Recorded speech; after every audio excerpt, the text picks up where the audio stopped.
और इस वक्त की एक बड़ी ब्रेकिंग न्यूज से आपको रूबरू कराते हैं, जो कि मणिपुर से आ रही है। मणिपुर में लागू हो गया है राष्ट्रपति शासन। गृह मंत्रालय ने इसके संबंध में अधिसूचना जारी कर दी है। वहां के मुख्यमंत्री एन वीरेन सिंह ने इस्तीफा दिया था बीते दिनों। उसके बाद में राज्यपाल की रिपोर्ट के आधार पर यह फैसला लिया गया है और गृह मंत्रालय ने अधिसूचना जारी कर दी है। राष्ट्रपति शासन वहां पर लागू हो गया है। हम जानते हैं कि लंबे समय से मणिपुर में एक प्रकार से जातीय हिंसा का एक समय चल रहा था, जिसको कंट्रोल करने के लिए लगातार प्रयास किए जा रहे थे। स्थिति हालांकि सामान्य है, लेकिन कई बार स्थिति ऐसी थी जिसको नियंत्रण करने के लिए तमाम प्रयास करने पड़े हैं सुरक्षा बलों को लेकर। लेकिन मौजूदा समय में घटनाक्रम बदला है। वहां के मुख्यमंत्री एन वीरेन सिंह ने बीते दिनों इस्तीफा दिया। उसके बाद राज्यपाल की रिपोर्ट के आधार पर फैसला हुआ राष्ट्रपति शासन लगाने को लेकर, और गृह मंत्रालय ने अधिसूचना जारी कर दी। इस खबर पर अधिक बातचीत करने के लिए हमारे सहयोगी संवाददाता सुधाकर दास हमारे साथ मौजूद है। सुधाकर, क्या है पूरी खबर और क्या कुछ महत्वपूर्ण तथ्य इस पूरी खबर को लेकर?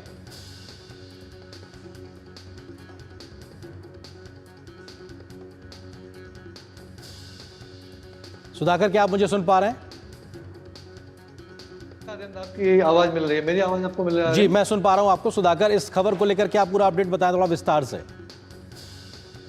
जी आर्यन, 9 फरवरी को आपने जैसा बताया, एन वीरेन सिंह जो राज्य के मुख्यमंत्री थे, उन्होंने इस्तीफा दिया था।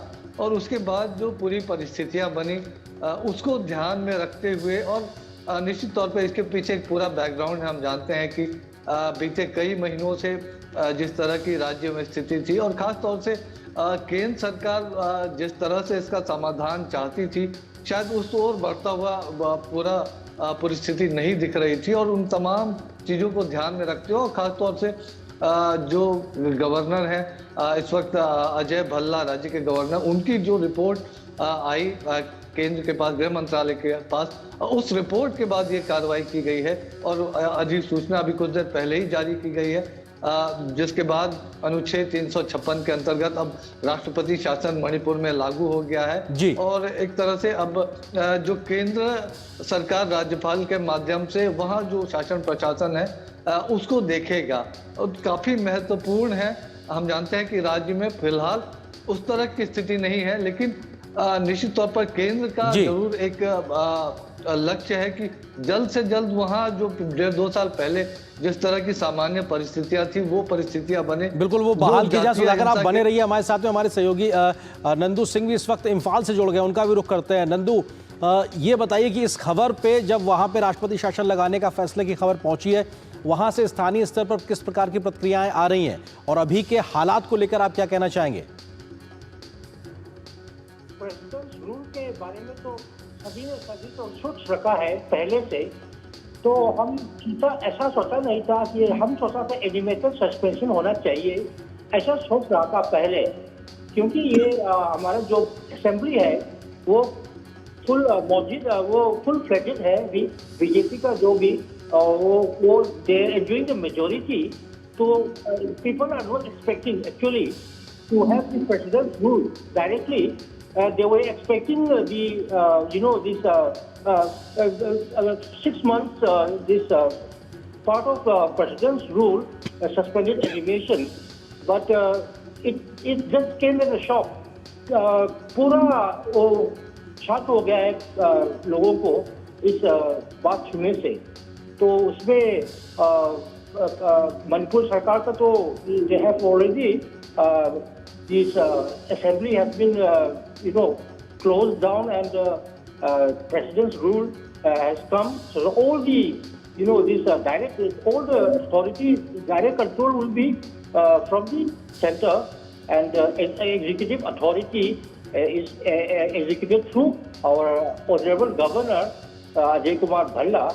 So the decision was taken कि हमारा जो गवर्नर का जो रिपोर्ट भेजा गया है प्रेसिडेंट को, उसको सेटिस्फाइड हुआ, इसीलिए हमने उसमें लागू किया है प्रेसिडेंट्स रूल मणिपुर में आज ही।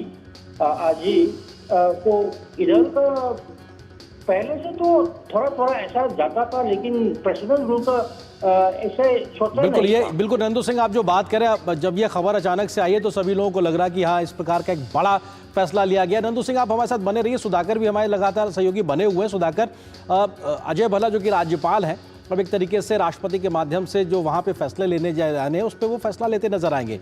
एक कुशल प्रशासनिक अनुभव उनके पास भी है। गृह मंत्रालय में भी महत्वपूर्ण जिम्मेदारी वो निभा चुके हैं और राज्यपाल के आधार पर भी वहां पे उन्होंने थोड़ा अच्छा बेहतर समय बिताया है। तो अब एक तरीके से उम्मीद की जाए कि बातचीत के माध्यम से, तमाम योजनाओं के माध्यम से, तमाम स्टेक होल्डर्स को इंगेज करके, बातचीत करके जो एक समाधान निकालने का प्रयास होगा वो शायद और बेहतरी से निकलने की संभावना दिखाई पड़ रही है। सुधाकर जी आर्यन, आपके सवाल का जवाब देने से पहले मैं एक चीज ऐड करना चाहूंगा। हालांकि एक परंपरा रही है कि जो 2 विधानसभा का सत्र है उसमें 6 महीने से ज्यादा का वक्त नहीं लगना चाहिए। तो पिछले 12 अगस्त को हुआ था पिछला सत्र मणिपुर विधानसभा का, तो वो 12 फरवरी को वो 6 महीने का सत्र का टाइम पूरा हो गया था, तो विधानसभा भी नहीं बुलाई जा सकी। लेकिन इसके भी इंस्टांसेस है कि 6 महीने के पार भी जाकर विधानसभा के सत्र आयोजित हुए, तो इसके भी अपवाद है। तो ये कोई एक कारण रहा होगा ऐसा लगता नहीं है। लेकिन मूल जो कारण मुझे लगता है कि केंद्र सरकार, प्रधानमंत्री नरेंद्र मोदी, गृह मंत्री अमित शाह ये जरूर चाहते हैं कि पूरे पूर्वोत्तर में जिस तरह की स्थिति बनी है आज, जो पूर्वोत्तर एक तरह से टूरिज्म और तमाम चीजें, मणिपुर में भी वो स्थितियां जो पहले थी 1.5-2 साल पहले, उस तरह की स्थिति मणिपुर में जल्दी से बहाल हो। सुधाकर, मैं लौटता हूं आपके पास में। वरिष्ठ पत्रकार नावा ठाकुरिया जी भी हमारे साथ जुड़ गए हैं। मणिपुर के लगातार बदले इस घटनाक्रम पे बात करते हैं। नावा ठाकुरिया जी, स्वागत है आपका। आपका रिएक्शन समझना चाहेंगे, राष्ट्रपति शासन लागू करने का ये फैसला मणिपुर में स्थायी तौर पे शांति स्थापना और विकास की पूरी कोशिश को आगे बढ़ाने के लिहाज से कितना मददगार साबित होगा? एक तो है कि गवर्नमेंट ऑफ इंडिया के पास कोई दूसरा ऑप्शन भी नहीं था, वो राष्ट्रपति शासन होना ही था। और बीरेन सिंह गवर्नमेंट का पॉपुलैरिटी बहुत कम हुआ था क्योंकि 1.5 साल से ये गंडगोल हो रहा है। एक बार तो बीरेन सिंह ने पदत्याग करने का नाटक भी किया था। उन्होंने कहा कि उनका सपोर्टर ने उसको फाड़ दिया। ये तो नहीं हो सकते। चीफ मिनिस्टर का रीजनल कोई फाड़ सकता है क्या? नहीं फाड़ सकते। लेकिन he is losing his popularity. तो उसके बाद तो कुकी और मेइटे का जो कम्युनल जो कॉन्फ्लिक्ट है वो लगातार बढ़ते जा रहा है। प्राइम मिनिस्टर वो नहीं गया, वो एक बहुत बड़ा इशू बन गया ओपोजिशन के लिए। तो कहीं ना कहीं ये राष्ट्रपति शासन इन्वाइटेड है, वो होना ही था। अभी जो राष्ट्रपति होगा तो थोड़ा बहुत सख्त अगर एक्शन होगा, क्योंकि वो म्यांमार बॉर्डरिंग स्टेट है और म्यांमार का हालत अच्छा नहीं है। उसमें एक किस्म की एक सिविल वॉर चल रहा है। तो अगर बॉर्डरिंग फेंसिंग नहीं है, पोरास बॉर्डर है, म्यांमार से कोई भी लोग आते हैं, कोई भी लोग जाते हैं, ड्रग्स स्मगलिंग होता है, आर्म्स स्मगलिंग होता है, तो इससे तो राष्ट्रपति शासन अच्छा है। क्योंकि अभी इससे कोई बदला और इसका सारा कोई उपाय भी नहीं है। क्योंकि अभी क्योंकि स्टेट गवर्नमेंट का है तो मेइटे गवर्नमेंट को, कुकी ने कहा कि ये तो बीरेन सिंह मेइटे गवर्नमेंट का, मेइटे का कम्युनिटी का है, तो हमारे लिए वो नहीं सोचेगा। तो इसलिए कुकी, मेइटे, नागा इन्हीं को मिलाकर राष्ट्रपति शासन अगर कोई अच्छा काम करते, कदम देते हैं तो हो सकते हैं 6 महीने के अंदर एक थोड़ा सा नॉर्मल सिचुएशन मणिपुर में आ जाएगा। लेकिन मणिपुर का सिचुएशन पहले भी खराब है। लास्ट 3-4 साल अच्छा हुआ है, लेकिन उससे पहले इससे ज्यादा खराब था। ठीक है, मतलब स्थिति भले ही एक तरीके से चिंताजनक है, लेकिन फिर भी बहुत पहले के लिहाज से देखा जाए तो स्थिति में काफी सुधार आया। सुधाकर, यही बात मैं जो आपसे सवाल कर रहा था कि राज्यपाल अजय भल्ला के कुशल प्रशासनिक अनुभव एक लंबा रहा है, उस नाते अब आगे का रास्ता किस तरह से देखा जाए? जो प्रकार की स्थानीय चिंताओं का जिक्र वरिष्ठ पत्रकार कर रहे हैं वो भी अपने आप में महत्वपूर्ण है। देखिए आर्यन, मेरा मानना है कि आप किसी समाधान की तरफ तभी बढ़ सकते हैं जब आप समस्या को अच्छी तरह से समझते हैं। तो मुझे लगता है कि ये एक समाधान की दिशा में जो भी केंद्र सरकार चाहती है यहाँ जिस तरह की परिस्थिति, उसकी दिशा में एक बड़ा कदम, उसको एक तरह से मानना और उसके लिए करेक्टिव मेजर्स क्या हो सकते हैं। देखिए, एक तो पॉलिटिकल बात है, जातीय संघर्ष की स्थिति थी, हम जानते हैं, और इसमें कई वर्ग ऐसे हैं जो चाहते थे कि इस तरह के राष्ट्रपति शासन के जरिए ही सभी वर्गों को एक मंच पर लाया जा सकता है या रिकंसिलिएशन का प्रोसेस आगे बढ़ाया जा सकता है। दूसरा जो बड़ा मुद्दा जिसकी तरफ हमारे वरिष्ठ पत्रकार साथी भी इशारा कर रहे थे, सुरक्षा परिदृश्य। देखिए, मणिपुर की स्थिति का असर पूर्वोत्तर के बाकी राज्यों पर ना पड़े, क्योंकि इंटेलिजेंस रिपोर्ट्स ये भी थी कि कई विदेशी ताकतें इसमें इन्वॉल्व हो रही थी, हथियारों की सप्लाई हो रही थी। तो वो तमाम चीजें, उसका असर मणिपुर में और मणिपुर के से सटे राज्यों में ना पड़े, वो स्थितियां ना बिगड़े। तो इसको भी संभालना एक बहुत जरूरी कदम था। तीसरा, निश्चित तौर से अजय भल्ला, उनका एक बहुत अच्छा एक एक्सपीरियंस है।